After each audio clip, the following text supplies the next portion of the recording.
Bismillahirrahmanirrahim. Alhamdulillahi Rabbil Alameen. Wassalatu wassalamu ala Sayyidina Muhammadin wa ala alihi wa sahbihi ajma'in.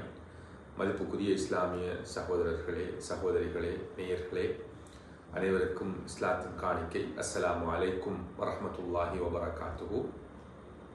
இன்ஷா அல்லாஹ் இன்னும் சில தினங்களில் ஹிஜ்ரி 1447 துல்ஹிஜ்ஜா மாதத்தின் 10வது நாளை அடைய காத்திருக்கிறோம். துல்ஹிஜ்ஜா மாதத்தின் 10வது நாள் யௌமுன் நஹர் என்று அறியப்பட்டிருக்கின்ற ஈதுல் அல்ஹா தியாக திருநாள், ஹஜ்ஜு பெருநாள் தினமாக உலக முஸ்லிம்களால் கொண்டாடப்பட்டு வருகின்றது. அந்த வகையில் ஹஜ்ஜு பெருநாள் தினத்தை எதிர்நோக்கி இருக்கின்ற நாம் அந்த தினத்தை எவ்வாறு கொண்டாடுவது, எவ்வாறு உயிர்ப்பிப்பது, அந்த தினத்தில் நாம் எவ்வாறு நடந்து கொள்வது என்ற இஸ்லாத்தின் வழிகாட்டல்களை முழுமையாக புரிந்து செயல்படுவது கட்டாய கடமையாக இருக்கின்றது. அந்த வகையில் ஹஜ்ஜு பெருநாள் தினம் எங்களுக்கு அல்லாஹ்வின் புறத்திலிருந்து வழங்கப்பட்ட ஒரு பெரும் கொடை. அந்த அருட்பாக்கியத்தை, கொடையை ஒரு மனிதன் ஞாபகம் செய்து மனமகிழ்ந்து அல்லாஹ்வுக்கு நன்றி செலுத்துகின்ற ஒரு தினமாகத்தான் அது எமக்கு கடமையாக்கப்பட்டிருக்கின்றது. துல்ஹிஜ்ஜா மாதத்தின் முந்திய 9 நாட்களும் பல்வேறு வகையான வணக்க வழிபாடுகளில் அல்லாஹ்வுடைய அடியார்கள் ஈடுபட்டு வணக்கங்களின் கூடாரமாக அந்த நாட்கள் அமைந்திருப்பதாக இமாம் இப்னு ஹஜர் அல் அஸ்கலானி ரஹ்மத்துல்லாஹி அலைஹி அவர்கள் சொல்லுகிறார்கள். அந்த வணக்கங்களில் திளைத்து பல்வேறு வகையான வணக்க வழிபாடுகளில் ஈடுபட்ட முஸ்லிம்கள் 10வது நாள் அல்லாஹ்வுக்கு நன்றி செலுத்தும் முகமாக அல்லாஹ் அவர்களுக்கு செய்த அருள்களை எண்ணி அல்லாஹ்வுக்கு நன்றி செலுத்தி அந்த நாளை அல்லாஹ் விரும்புகின்றவாறு, அதையும் அல்லாஹ் விரும்புகின்ற வணக்க வழிபாடுகளில் கழிக்கின்ற ஒரு தினமாகவே ஹஜ்ஜு பெருநாள் தினத்தை அல்லாஹ் ஆக்கி வைத்திருக்கிறார்.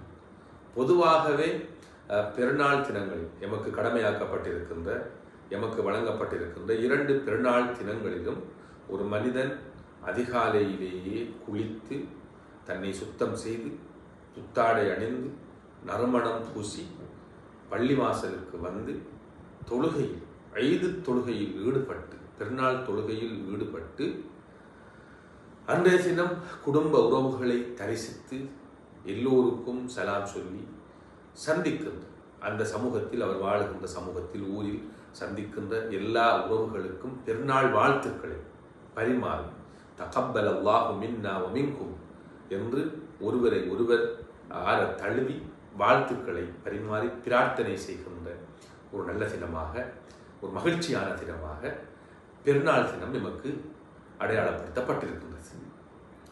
குறிப்பாக ஹஜ்ஜு பெருநாளுடைய தினத்தில் முஸ்லிம்களுக்கு கடமையாக்கப்பட்டிருக்கின்ற மிக முக்கியமான ஒரு வணக்கம்தான் உலுஹியா, அதாவது குர்பான் என்று நாம் சொல்லுகின்ற உலுஹியா. பிராணிகளை அல்லாஹ்வுக்காக அறுத்து பலியிட்டு அதன் மாமிசத்தை புசிப்பதும், குடும்பத்தவர்களுக்கும் ஏழை எளியவர்களுக்கும் அதனை தான தர்மம் செய்து சதகா செய்து அன்றைய தினம் எல்லோரும் மகிழ்ச்சியாக உண்டு கழிப்பதற்கு வழிவகைகளை செய்வது.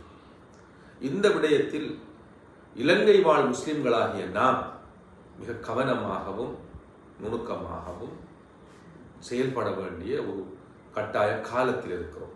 பிராணிகளை நாங்கள் எங்களது நாட்டில் அறுக்கின்ற பொழுது, குறிப்பாக மாடுகளை அறுக்கின்ற பொழுது நாம் கவனத்தில் கொள்ள வேண்டிய மிக முக்கியமான பல அம்சங்கள் இருக்கின்றன. இந்த நாட்டிலே நாம் ஒரு பௌத்த தேசத்திலே வாழ்கிறோம். பௌத்தர்கள் பெரும்பான்மையாக வாழ்கின்ற ஒரு நாடு. பௌத்தர்கள் பிராணிகளை அறுப்பதை அவர்கள் மத ரீதியாக அதனை ஒரு பாவமாக கருதுகின்றார்கள்.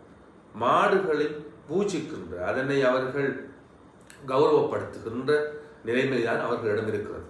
அதே போன்று இந்த நாட்டிலே இந்துக்கள் வாழ்கிறார்கள். இந்துக்களில் பலரும் மாட்டை கடவுளாக வணங்குகின்ற சூழல் இருக்கிறது. இவ்வாறு பல மதத்தவர்கள், இனத்தவர்கள், ஒரு பல்லின சமூகம் வாழுகின்ற ஒரு தேசத்தில் சிறுபான்மை முஸ்லிம் சமூகமாக வாழுகின்ற நாம் மற்ற மதத்தவர்களது, மற்ற இனத்தவர்களது உணர்வுகளுக்கு மதிப்பளித்து அவர்களது மார்க்க விழுமியங்களில் அவர்களது மார்க்க விழுமியங்களை கொச்சைப்படுத்தும் முகமாக எந்த வகையிலும் நடந்து கொள்ளாமல் கவனமாக நடந்து கொள்வது மிக முக்கியமான ஒரு கடமையாக இருக்கிறது. இது ஒரு தார்மீக பொறுப்பு. இது இந்த நாட்டிலே வாழுகின்ற முஸ்லிம் சமுதாயத்தின் இருப்போடு சம்பந்தப்பட்ட விடயம். ஏனைய சமூகங்களோடு ஒட்டி உறவாடி அவர்களோடு நல்லுறவை பேணி வாழ வேண்டிய தார்மீக பொறுப்பு முஸ்லிம் சமூகத்திற்கு இருக்கின்றது. எனவே முஸ்லிம்கள் இந்த 5 பெருநாள் தினத்தில் முஸ்லிம்கள் செய்கின்ற மிகச்சிறந்த வணக்கமாகிய இந்த ஆடு மாடு ஒட்டக போன்ற பிராணிகளை அறுத்து பலியிடுவதில் கடைபிடிக்க வேண்டிய ஒழுங்குகளை மிக கவனமாக கடைபிடிக்க வேண்டும்.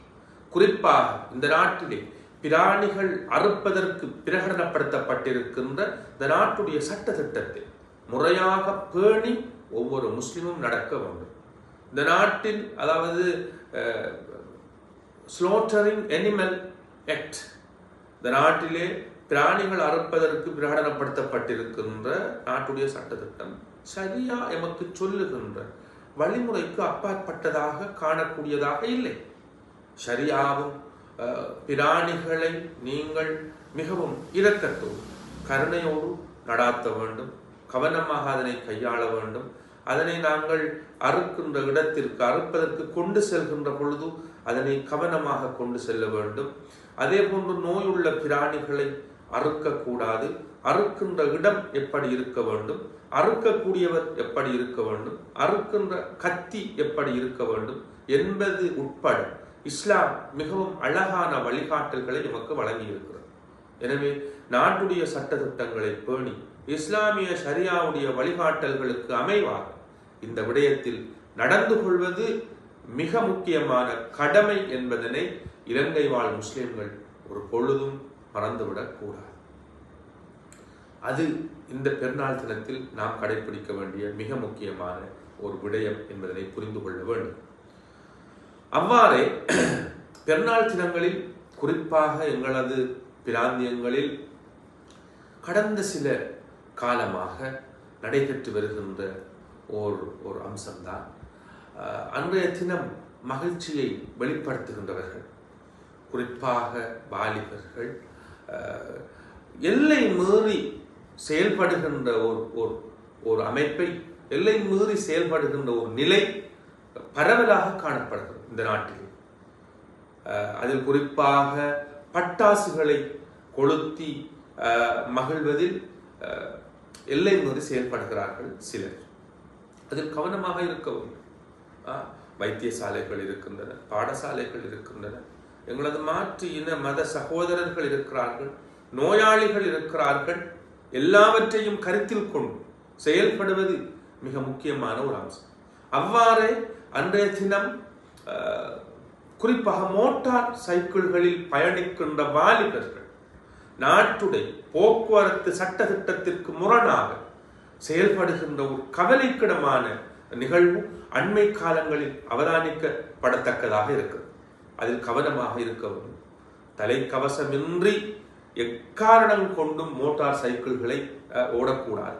மோட்டார் வாகனம் ஓடுவதற்கான அனுமதி பத்திரம் இல்லாதவர்கள் எக்காரணம் கொண்டும் அந்த மோட்டார் வாகனங்களில் ஓடக்கூடாது. அங்கே விதிக்கப்பட்டிருக்கின்ற வேக கட்டுப்பாட்டை கவனமாக கருத்தில் கொண்டு செயல்பட வேண்டும். இவைகளெல்லாம் ஒரு முஸ்லிமாக எமக்கு கடமையாக்கப்பட்டிருக்கின்ற அம்சம் என்பதை இந்த நாட்டில் வாழ்கின்ற ஒவ்வொரு முஸ்லிமும் புரிந்து கொள்ள வேண்டும்.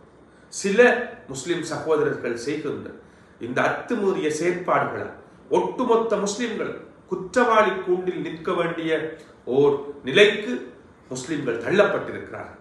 தயவு செய்து மீண்டும் இந்த நாட்டில் ஒரு வன்மத்தை, குழப்பத்தை, குறிப்பாக எங்களோடு வாழுகின்ற மாற்று மத பெரும்பான்மை சமூகத்தினருக்கு எங்களை பற்றிய அவநம்பிக்கையை, எங்களை பற்றிய குரோத வெறுப்புகளை விதைக்கக்கூடிய அளவு செயற்படாமல் நாம் இஸ்லாம் சொல்லுகின்ற தார்மீக பண்புகள், ஒழுக்க நெறிகளை பேணி செயல்படவும். ஈதுல் அல்ஹா பெருநாள் என்பது அல்லாவின் ஒரு அருளை நினைவு கூறுகின்ற பெருநாள். அந்த ஈதுல் அல்ஹா பெருநாள் அதில் கடமையாக்கப்பட்டிருக்கின்ற உதஹியா கடமை எமக்கு சொல்லுகின்ற விடயம், அன்றைய தினம் உங்களது குடும்ப உறவுகளை சேர்ந்து நடந்து கொள்ளுங்கள். உங்களது சமூகத்தில் இருக்கின்ற ஏழை எளியவர்களோடு கைகோர்த்து அவர்களுக்கு தான தர்மம் செய்து உங்களது சமூக பிணைப்பை நீங்கள் ஒரு சமூகமாக எப்படி ஒன்றுபட்டு ஒருவரை ஒருவர் மதித்து சமத்துவத்துடனும் நீதியுடன் இரக்கத்துடனும் நடந்து கொள்வது என்கின்ற அந்த அம்சங்களை கற்றுத்தருகின்ற இந்த ஈதுல் அல்ஹா தினத்தை, அதன் நோக்கங்களை எங்களது சிந்தையில் பதித்து நாம் செயல்பட வேண்டும். எனவே இந்த ஷரியா சொல்லுகின்ற அழகான அறநெறிகளை பின்பற்றி வழிகாட்டுதல்களை பின்பற்றி செயல்படுவதற்கு வல்ல ரஹ்மான் எம் அனைவருக்கும் துணை புரிவானாக. அஸ்ஸலாமு அலைக்கும் வரஹ்மத்துல்லாஹி வபரகாத்துஹு.